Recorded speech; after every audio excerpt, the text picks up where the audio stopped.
Assalamualaikum warahmatullahi wabarakatuh. Salam sejahtera untuk kita semua.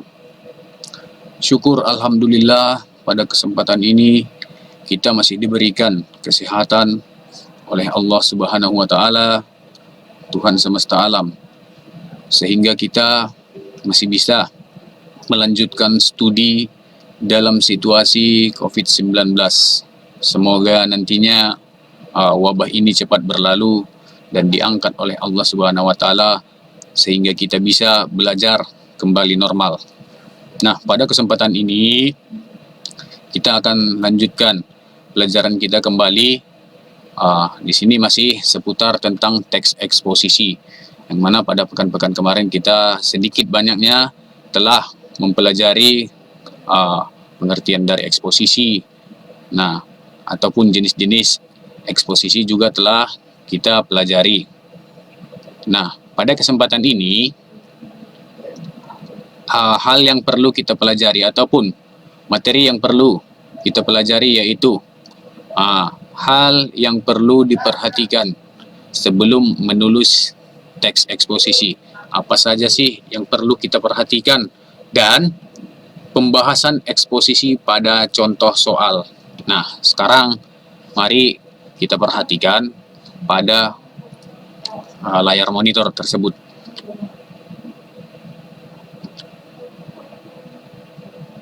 Nah, yang pertama di sini, teks eksposisi merupakan bentuk tulisan yang menjelaskan atau menguraikan suatu ide ataupun pikiran, pendapat, informasi maupun pengetahuan untuk diserap oleh pembaca tanpa bermaksud mempengaruhi. Artinya, kita sekedar menyampaikan pendapat kita agar pembaca tahu. Teks eksposisi tersusun dari fakta dan opini, serta memiliki struktur dan kaidah kebahasaan yang spesifik. Sebelum menyusun teks ini, nah sekarang mari kita simak. Ada langkah-langkahnya, yaitu sebagai berikut.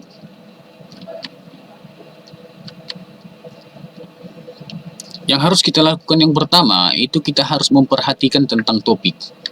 Sama halnya dengan teks yang lain, teks eksposisi juga memerlukan topik yang akan dibahas di dalamnya. Karena itu, hal pertama yang harus kita saat ingin membuat teks ini adalah mencari dan menentukan topik. Nah, seharusnya di sini topiknya yang menarik kita cari, agar pembaca juga merasa tertarik untuk mengikuti eksposisi kita tersebut. Kita bisa menggunakan topik yang dianggap penting, yaitu topik-topik yang menjadi sorotan masyarakat dan bermanfaat.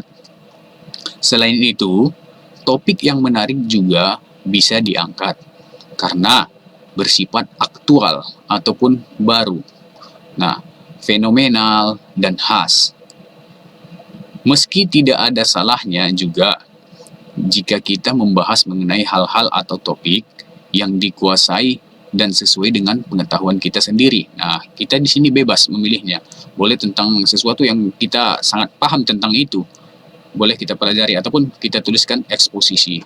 Terutama jika belum banyak orang yang mengetahuinya. Mungkin kita tahu soal suatu hal dan orang belum tahu tentang itu. Makanya kita menulis sebuah tentang eksposisi tersebut. Kemudian setelah kita menentukan topik, kita mengumpulkan suatu bahan. Langkah kedua setelah menentukan topik adalah mengumpulkan bahan-bahan yang akan dimasukkan ke dalam teks agar pembaca mendapat gambaran mengenai masalah yang diangkat. Pengumpulan bahan berdasarkan fakta juga akan memperkaya argumen kita dalam teks. Dengan begitu, pembaca dapat memahami pola pikir dan mengapa kita berpandangan seperti itu terhadap suatu peristiwa atau masalah. Nah, kita perhatikan ada saran pembaca. Sebelum mulai menulis, kita harus mengidentifikasi pembaca atau target dari teks yang akan kita tulis.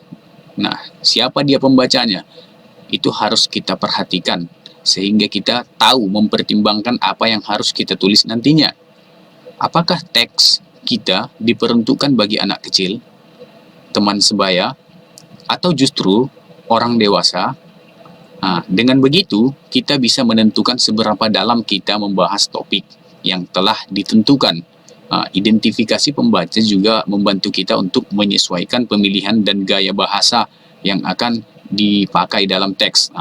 Misalkan target kita anak kecil, tidak mungkin kita menggunakan bahasa yang agak susah mereka serap, ataupun bahasa-bahasa yang lumayan mereka tidak sanggup menyerapnya. Nah, bila mana orang yang berpendidikan, mungkin kita buat bahasa yang akademisi, itu bisa saja. Kemudian, poin yang ketiga yang perlu kita perhatikan ialah mengembangkan kerangka. Di sini mengembangkan kerangka. Pada bagian ini, kita bisa mulai menulis teks eksposisi berdasarkan topik dan data-data yang telah kita kumpulkan sebelumnya. Penentuan topik menjadi penting di dalam teks eksposisi agar tulisan menjadi sistematis ataupun terstruktur.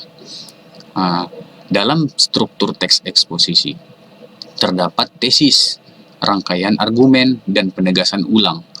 Menggunakan struktur tersebut, kita bisa membagi-bagi bagian dari bahasan topik. Di tesis, kita menjabarkan fakta-fakta mengenai masalah atau topik beserta pendapat kita. Nah, ini dia, pada bagian tesis di sini menjabarkan fakta-fakta mengenai masalah atau topik yang sedang kita bahas. Kemudian, kita menambahkan argumen-argumen yang mendukung pandangan kita mengenai topik tersebut di rangkaian argumen.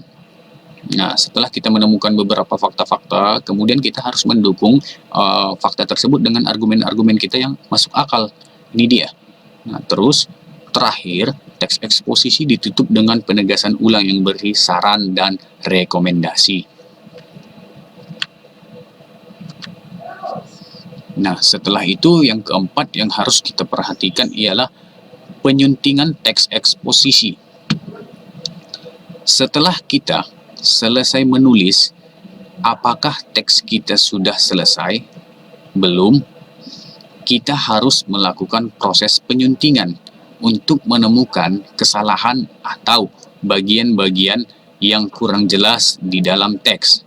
Dalam proses ini, kita menilai dari berbagai aspek dalam teks eksposisi, yaitu aspek isi, struktur, dan kaidah bahasa.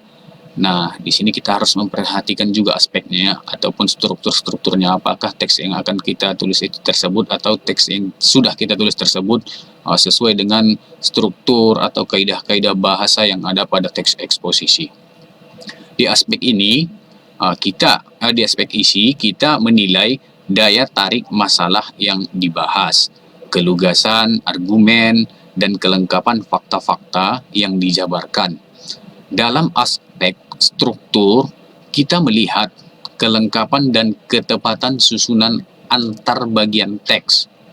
Nah, pada yang terakhir, jangan lupa mengevaluasi ketepatan dan penggunaan kata-kata di dalam teks.